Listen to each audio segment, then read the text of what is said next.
Nuestro invitado de hoy en A Fondo es colomboamericano. Su familia emigró hace mucho a los Estados Unidos.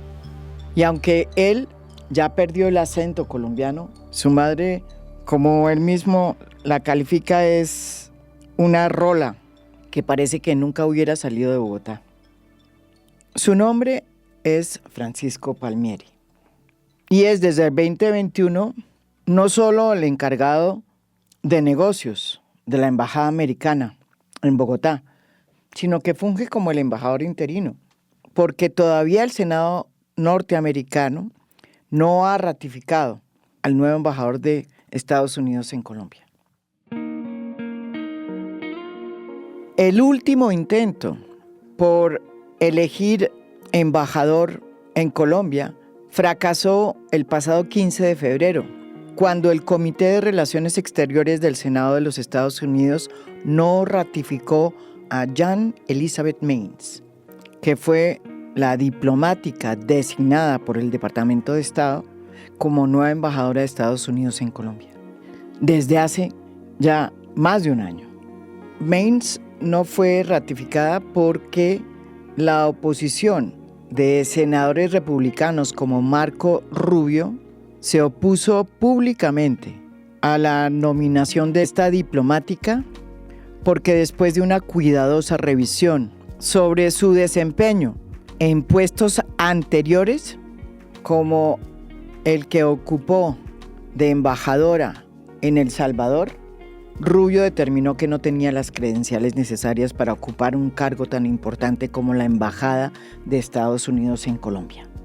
A Rubio, al parecer, no le gustó que Maines, habiendo sido embajadora en El Salvador, durante la presidencia de Nayib Bukele, lo hubiera criticado abiertamente y que hubiera cuestionado la decisión de Bukele de destituir jueces y de imponer un régimen de excepción para combatir el crimen en el país. La no ratificación de Maines lo que nos indica es que vamos a tener a Francisco Palmieri para rato y que él se va a convertir, si es que ya no lo es, en el primer embajador americano que se sienta a hablar de la agenda bilateral con un presidente de izquierda en Colombia.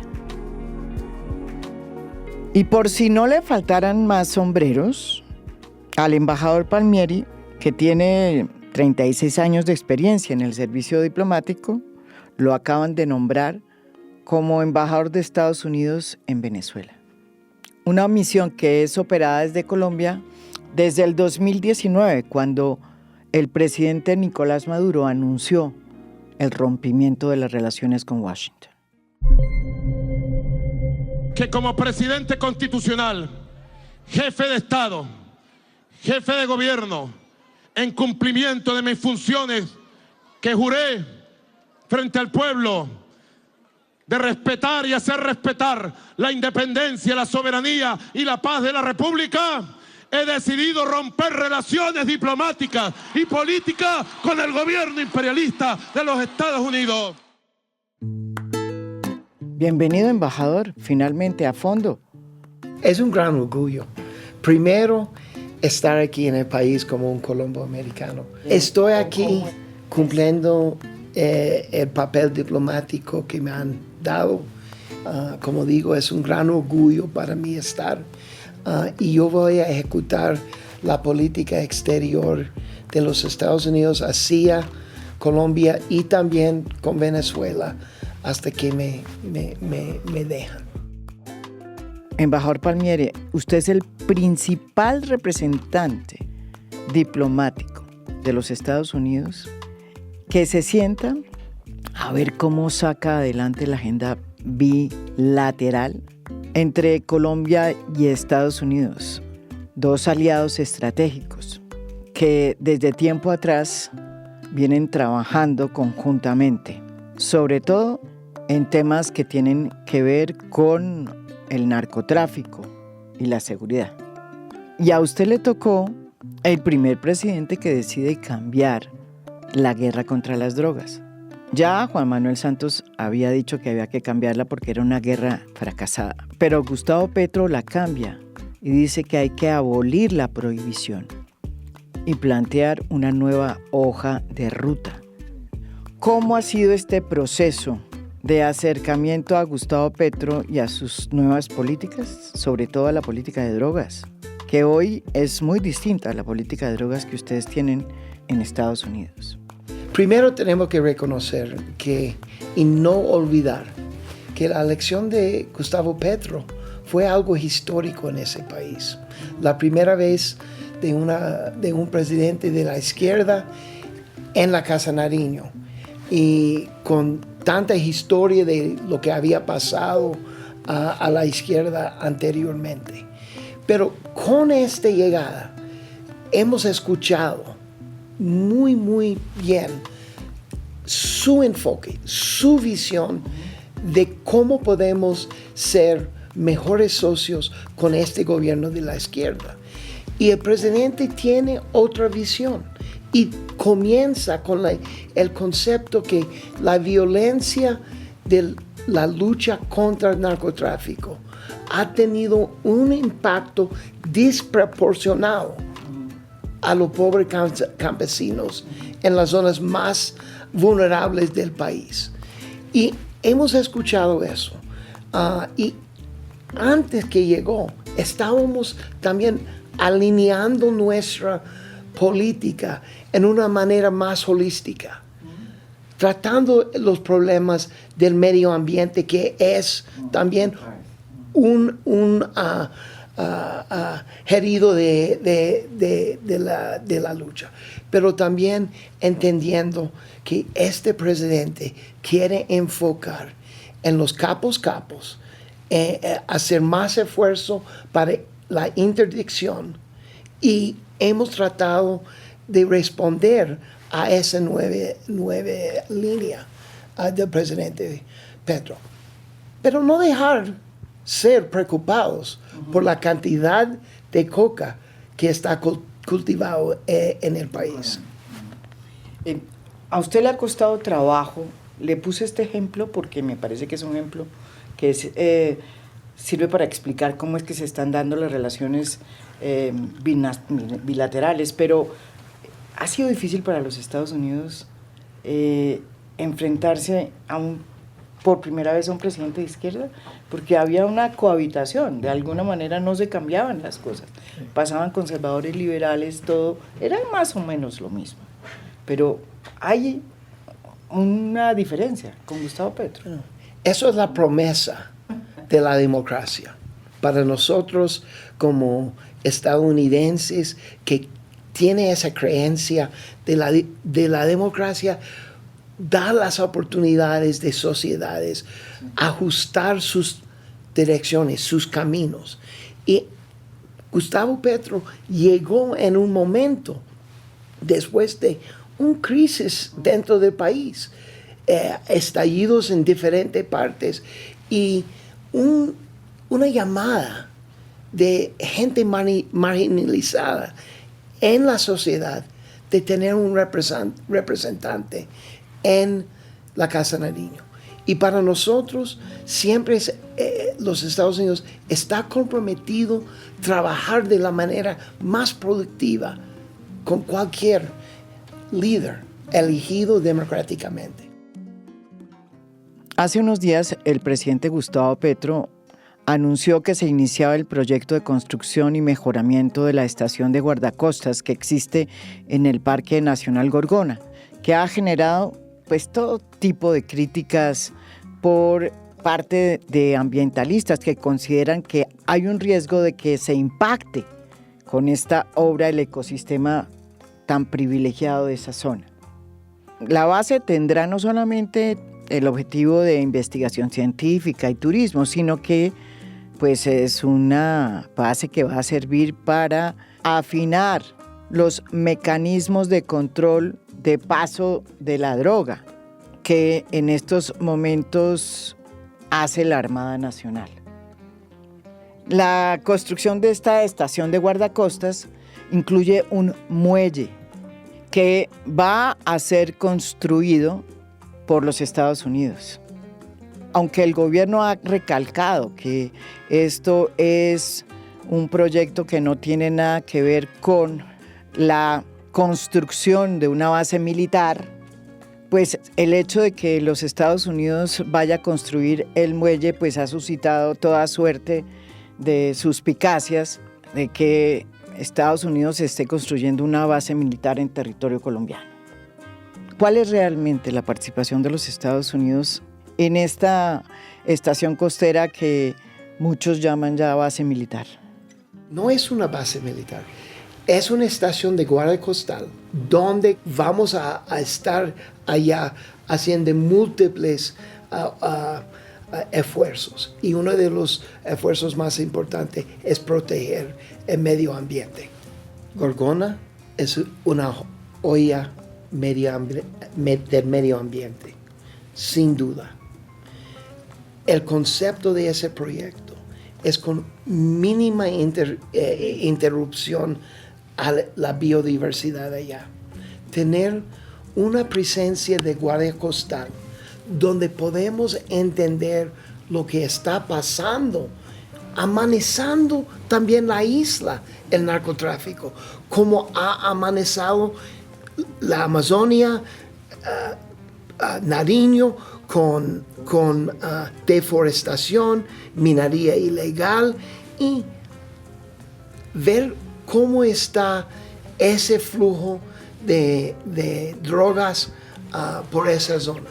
Pero la presencia de la Guardia Costal también tiene la ventaja de proteger la pesca artesanal y prevenir que en la costa pacífica, donde hay muchos buques de muchas partes del mundo pescando sin licencia, ilegal, sin regulación, saber cuál está pasando.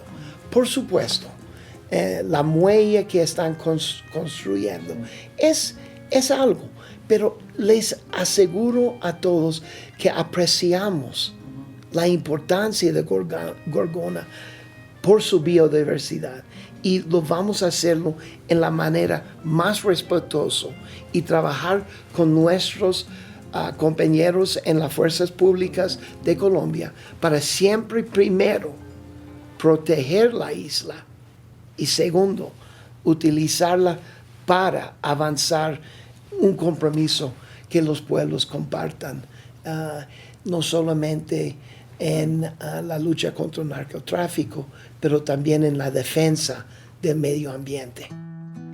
Usted también le ha tocado presenciar una dura tensión que hay entre el presidente Gustavo Petro y la Fiscalía, y por esa vía con la Corte Suprema de Justicia, que está dilatando la elección de la nueva fiscal general de la Nación, pese a que hay serias sospechas sobre la persona que quedó encargada al frente de la Fiscalía, que es Marta Mancera, quien muchas denuncias la señalan de proteger a fiscales corruptos. María Jimena, esa es la pregunta del día, ¿verdad?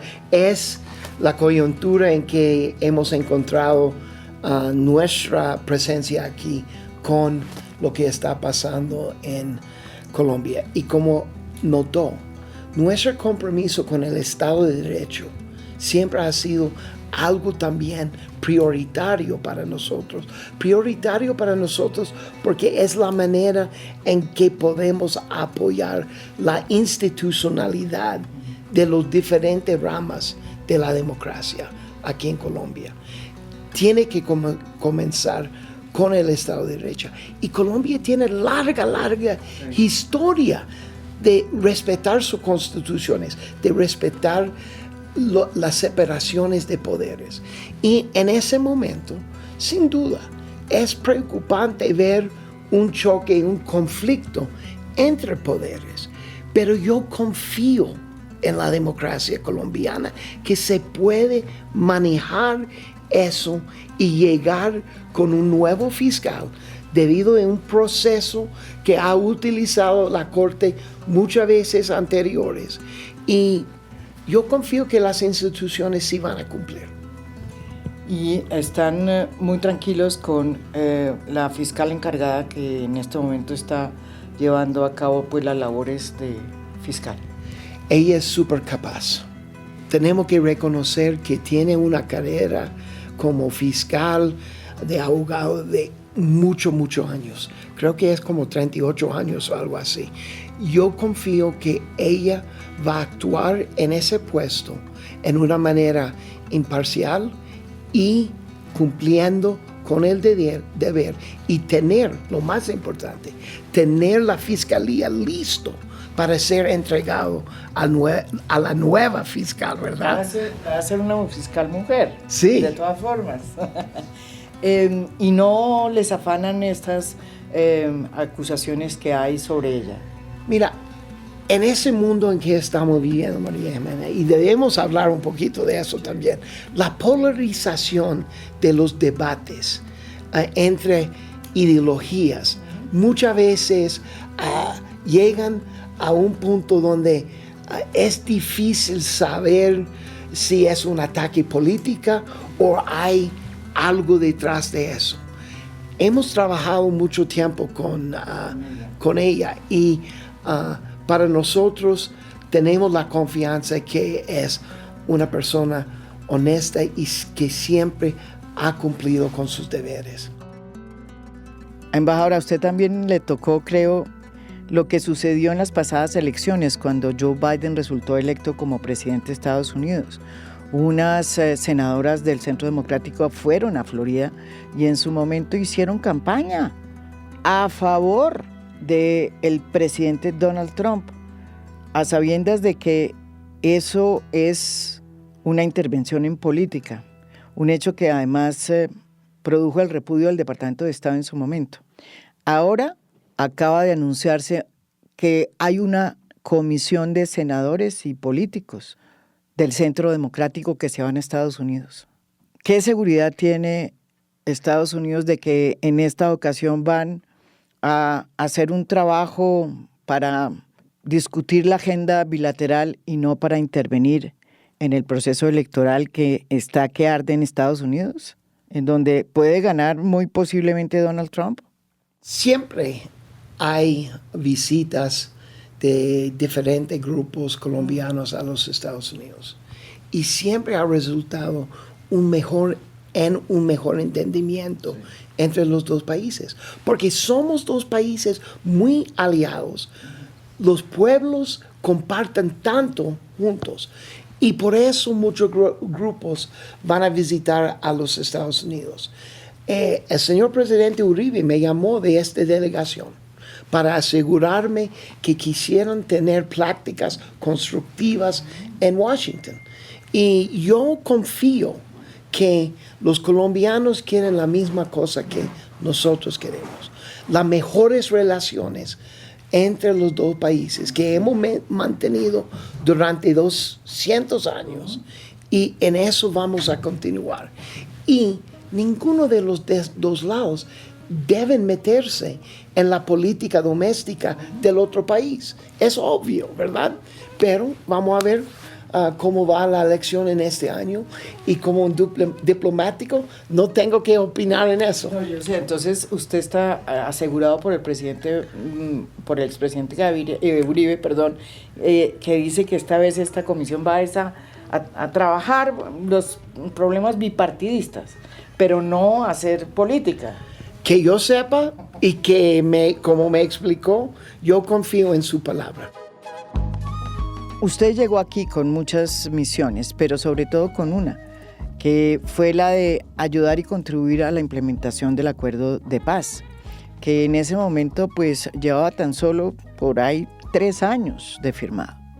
Estados Unidos sigue teniendo como prioridad la implementación de ese acuerdo. Lo digo pues porque obviamente con el tema de la paz total que plantea Gustavo Petro se ampliaron estos horizontes. ¿Cómo es que ustedes han hecho esa transición de la implementación del acuerdo de paz a la paz total? ¿Y cómo es que han ido aportando su grano de arena si es que lo han hecho en la paz total? Ya ha resumido el compromiso que los Estados Unidos ha tenido con la paz en Colombia. Y ahora en ese momento, la prioridad nuestra es la implementación. Hemos invertido más que 1.500 millones de dólares en apoyar el proceso de paz durante los últimos 8 años. Y vamos a continuar apoyando esa implementación de ese acuerdo, porque la base de cualquier paz futuro tiene que estar en la implementación de ese acuerdo, que da confianza que pueden realizar las condiciones y los compromisos. Y en el año pasado, cuando llegó el secretario de Estado Blinken, también fuimos los primeros acompañantes al capítulo étnico, que estaba 6 años sin un acompañamiento internacional. Y fue muy importante en ese momento, con este gobierno, de reafirmar nuestro compromiso a la inclusión y a este esfuerzo tan importante. Pero ya vemos que el señor presidente tiene un esfuerzo de lograr más paz en el país. Yo creo que con los grupos políticos tiene más forma la manera de lograr eso. Para nosotros, los grupos criminales transnacionales representan otro tipo de desafío y preocupación, porque no queremos ver impunidad en Colombia. La justicia, ese concepto de reconciliar la sociedad, requiere justicia para las víctimas. Y en eso estamos un poquito viendo cómo van a lograr eso. Pero siempre los Estados Unidos están en el campo de promover paz. Y usted, usted me ha dicho una cosa que yo creo que lo han dicho en varias oportunidades otros embajadores, y es que estamos bien apoyando los procesos de paz con guerrillas, pero no apoyamos o no vemos o no entendemos los procesos de paz, o no los procesos, los acercamientos o los, negociaciones que se estén haciendo con grupos al margen de la ley que no tengan un interés político, digámoslo así. Gustavo Petro acaba de decir que no va a negociar con el Clan del Golfo. ¿Ustedes estarían en una eventualidad que el presidente diga otra cosa en ese sentido? Ustedes han sido muy, y lo siguen siendo, pregunto, muy enfáticos en decir que no estarían de acuerdo con una negociación con los grupos al margen de la ley.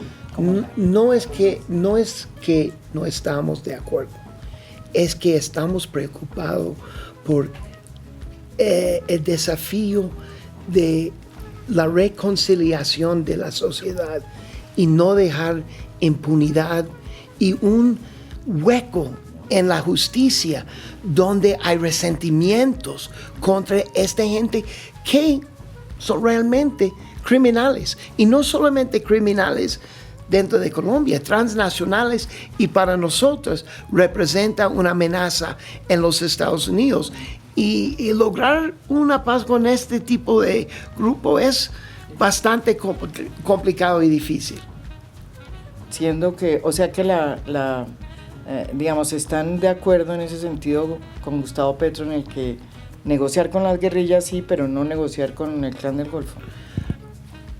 Para nosotros, yo creo que hay más posibilidades avanzar la paz en Colombia con estos grupos, y yo creo que el presidente ya ha entendido eso también.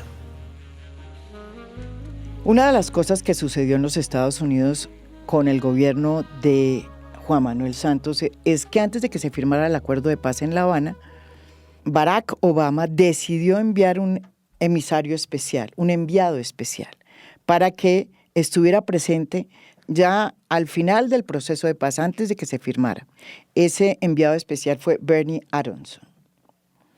Creo que esta es la segunda vez que le pregunto si Estados Unidos estaría interesado, si las cosas avanzan como avanzaron en su momento en La Habana, enviar una persona o un representante especial de los Estados Unidos a la negociación del gobierno con el ELN. ¿Lo siguen pensando o ya lo descartaron? Es una buena pregunta. y la realidad es que fue un tiempo hasta que Bernie Aronson juntó a las prácticas. No fue del comienzo. Y estamos, como dije, estamos comprometidos a avanzar paz con cualquier presidente de Colombia. Tenemos que entender el camino, ver progreso, y cuando llegamos a un momento, yo creo que podemos apoyar ese proceso en una manera más directa. Pero por el momento estamos evaluando y viendo dónde va con ese paz total. Tengo entendido que una de las peticiones que le ha hecho el gobierno de Gustavo Petro es que a los Estados Unidos y desde luego a usted es en torno a la posibilidad de que los Estados Unidos revise la sanción que se le impuso a Cuba cuando Iván Duque rompió relaciones con Colombia. Y el gobierno de Trump metió a Cuba en la lista de los países que albergan terroristas.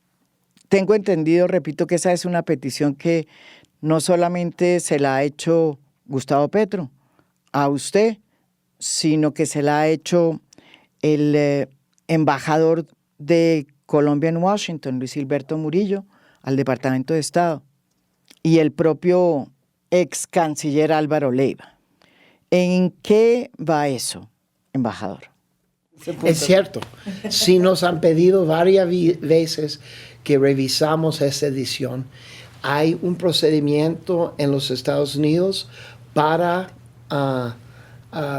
ver ese tipo de cuestiones, pero en eso no hemos avanzado mucho. Pasemos al otro sombrero que usted tiene, que detenta desde hace un tiempo, como embajador de Estados Unidos en la Venezuela de Maduro. Estados Unidos participó activamente en la construcción de lo que se ha conocido como el Tratado de Barbados, que es un acuerdo parcial para la promoción de los derechos políticos y garantías electorales en Venezuela para todos los partidos políticos. Un acuerdo que se firmó entre el gobierno de Maduro y la oposición venezolana. Y la idea era darle garantías electorales a todos los partidos políticos, incluido desde luego la oposición. A ese acuerdo de Barbados, Maduro le dio una estocada el 26 de enero pasado cuando ratificó la inhabilidad política por 15 años a María Corina Machado, que es la candidata escogida por la oposición para enfrentarse en unas próximas elecciones a Maduro. Yo tengo clarísimo que Nicolás Maduro y su régimen están decididos a hacer lo que sea para impedir mi candidatura a las elecciones presidenciales. Y lo quieren impedir porque la nuestra es la candidatura que recibió el mandato de la gente en las urnas y que tiene el mandato de la gente hasta el final. Gustavo Petro, presidente de Colombia, también ha cumplido un papel de mediador entre Venezuela y la oposición, incluso un papel de mediador que ha sido propuesto por el propio Estados Unidos. ¿Hasta dónde puede ayudar Gustavo Petro, considera usted, embajador, para que Venezuela pueda tener un proceso electoral transparente, por fin, lo más pronto posible, en el que la oposición tenga todas las garantías que tiene el presidente Maduro? ¿Y cuál es realmente la política norteamericana frente a Venezuela? Es una pregunta bastante compleja, ¿verdad? Y cuando hablamos del papel del presidente Petro, tenemos que recordar también que esa apertura entre Colombia y Venezuela tiene muchas razones. Primero, hay una frontera de más que 2,000 kilómetros. Y Colombia tiene intereses en seguridad a través de toda esa frontera, ¿verdad? No solamente por migración, pero por narcotráfico. Quieren promover más comercio entre los dos países y, por supuesto, acabo de hablar de paz, ¿verdad? Hay grupos en el otro lado, en Venezuela, que también el gobierno de Gustavo Petro tiene que tratar con Nicolás Maduro y sus equipos. Lo que yo he visto es un presidente que entiende que la única manera de resolver la crisis que hay en Venezuela es a través de una hoja de ruta electoral. Él es un demócrata, pequeña d, como decimos en los Estados Unidos, y entiende. Él llegó a la Casa de Nariño acá a través de elecciones, ha participado, ha visto el poder de la democracia en abrir caminos para una sociedad. En eso yo creo que el presidente Gustavo Petro quiere jugar un papel constructivo para ayudar en una solución democrática para Venezuela. Pero tenemos que reconocer que está manejando muchos diferentes intereses de Colombia con Venezuela. Y yo reconozco eso. Y confío que su apoyo a una solución democrática en Venezuela es firme. ¿Usted sí cree que digamos, se va a lograr a través de los mecanismos que se están utilizando y que en los Estados Unidos está pues protagonizando? ¿Se va a lograr eso o va a terminar mal ese experimento? Mira, en este momento es difícil ser muy optimista de todos los acontecimientos recientes dentro de Venezuela.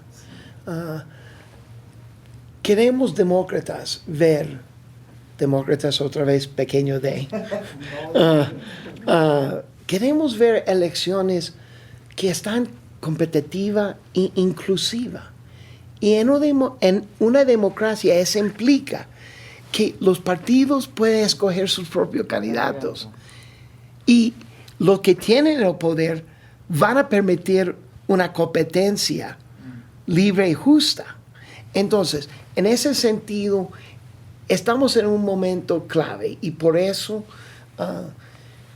en Washington la Casa Blanca dijo claro que si no podemos ver avances hacia la hoja de ruta de Barbados antes de abril, vamos a quitar el incentivo de haber dejado más espacio en el campo de petróleo y gas. Se va a expirar ese aliviamiento de la sanción y vamos a volver a ponerla. Ah, sí, van a volver a ponerla. Eso dijo Washington. Y va a pasar eso, o sea que todo lo que se hizo antes de... Bueno, dije que tenemos que ver, porque tenemos hasta abril, si vamos a ver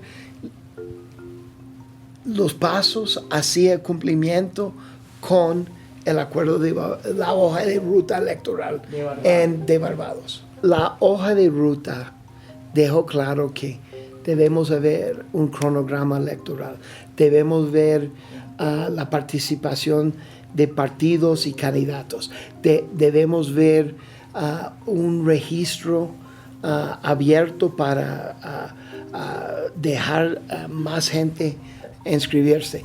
Debe invitar las misiones de observación electoral. Debe liberar más presos políticos en que capturar más. Y yo creo que hay mucho que puede pasar de aquí hasta abril.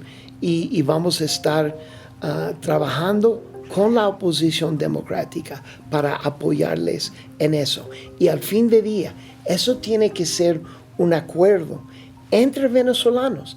Es la mejor manera de resolver esa crisis que tiene el país. Posibilidades de que haya un encuentro entre María Corina y Maduro, auspiciado por... Por Petro. por Petro, sí. Mira, no sabemos qué pasará en ese sentido, pero creamos que la mejor manera es venezolanos hablando con venezolanos, abriendo caminos de entendimiento. Después de mucha historia que ha pasado allá, no hay mucha confianza, pero no será una cosa mal que se sienten en una mesa Maduro y María Corina y traten de entenderse. Pero otra vez, es una cosa entre venezolanos. La comunidad internacional debe apoyar un proceso democrático, pero al fin de día es entre venezolanos. Pero, embajador, ¿usted le ha costado mucho trabajo, el trabajo de ser embajador en este momento tan difícil con Maduro? ¿Cómo es su relación con el presidente Maduro? Yo no lo conozco, no he tenido la oportunidad de conocerlo. Asumí mi puesto en mayo y todavía estoy esperando la oportunidad de visitar Caracas. Lo hago mi trabajo de aquí, hablo con venezolanos todos los días, de todos los lados, y voy a continuar abierto a hablar con ellos, y cuando el momento es oportuno, espero visitar a Caracas y conocer toda la gente que están tratando ese problema. Embajador, yo sé que esta es una pregunta un poco que no se le debería hacer a usted porque usted ha hecho una gran embajada, pero ¿por qué no nos explica cuál es la razón por la que no se ha podido escoger un embajador de Estados Unidos en Colombia? ¿Por qué en estos últimos 4 años no se ha podido escoger un embajador para Colombia? Mira, buena pregunta. El proceso ahora dura, me dicen, hasta 300 días desde el nombramiento a llegada de un embajador. Brasil era sin embajador por más que un año, cuando había muy pocos embajadores en el Medio Oriente, y en muchas partes del mundo hay vacantes puestos. Y yo sé que el secretario Blinken está comprometido de tener el mejor equipo diplomático que podemos tener. Y yo, como un veterano de 38 años en el servicio exterior, es un gran honor tener su confianza de manejar las relaciones acá y también con Venezuela. Usted vino acá hace mucho tiempo, ¿no es verdad? Cuando la primera vez que vino acá fue... Yo estaba muy chiquito. Tengo 2 hermanos. Un chiste de la familia. Tengo hermanos gemelos que nacieron aquí en Bogotá. Y ellos siempre me dicen que ellos son los colombianos 100%. Y yo, por tener un padre italoamericano, me dicen yo soy solamente medio colombiano. Y amo el país. Yo estuve en Carnaval en Barranquilla. Yo he ido hasta Leticia, Puerto Nariño. Yo he estado en Cúcuta, en Buenaventura, en Quibdó. Para mí es una gran oportunidad de conectarme a mis raíces colombianos y entender más de mi cultura, de mi tradiciones, y a la misma vez recordarnos que el pueblo colombiano con el pueblo americano somos invencibles. Hablando de eso, usted es parte de esa Colombia que emigró y que llegó a Estados Unidos y encontró todas las oportunidades. Este es un problema hoy de la migración que yo creo que se va a volver un tema, si no el más importante en el debate en los Estados Unidos de presidente. Pero, ¿qué es lo que podemos esperar en términos de migración? Hay mucha gente, como dice el presidente Petro, están migrando cada vez más del sur hacia el norte y Estados Unidos está siendo el principal receptor y cada vez más se cierran más esas posibilidades. ¿Qué es lo que tenemos que esperar en ese sentido frente a todo el tema de la migración? Bueno, al contrario, voy a disputar ese, María Jimena, porque en el último año nuestro consulado ha otorgado más visas de cualquier puesto en el mundo.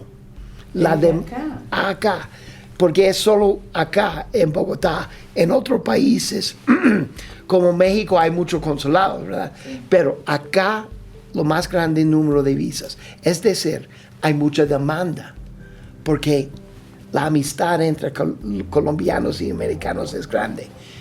Pero también, tratando ese problema de inmigración regional, estamos trabajando muy de cerca con el gobierno de Gustavo Petro, no solamente para ayudar en la integración y transición de los más de 2,5 millones de venezolanos acá, pero también de abrir caminos de reunificar familias colombianas en los Estados Unidos también.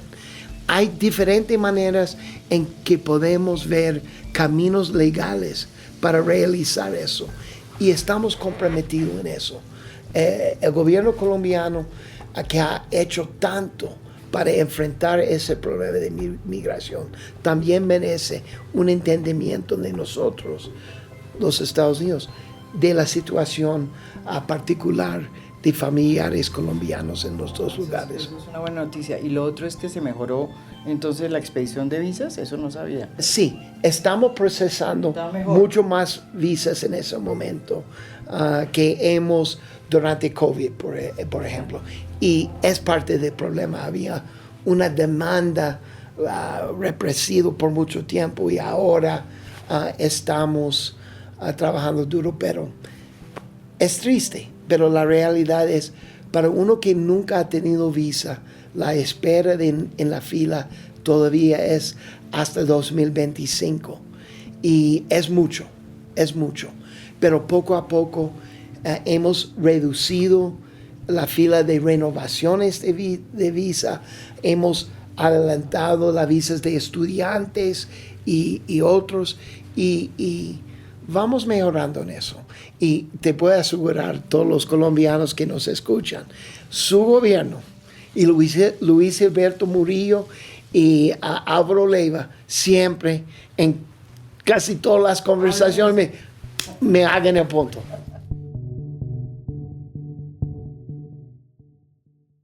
Esto es A Fondo. Mi nombre es María Jimena Duzán.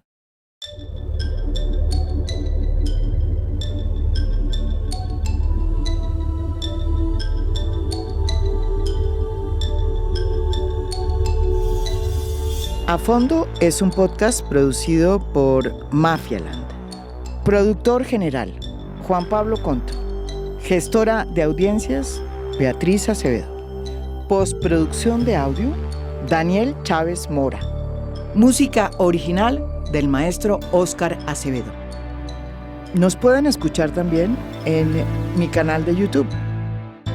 Gracias por escuchar. Soy María Jimena Duzán.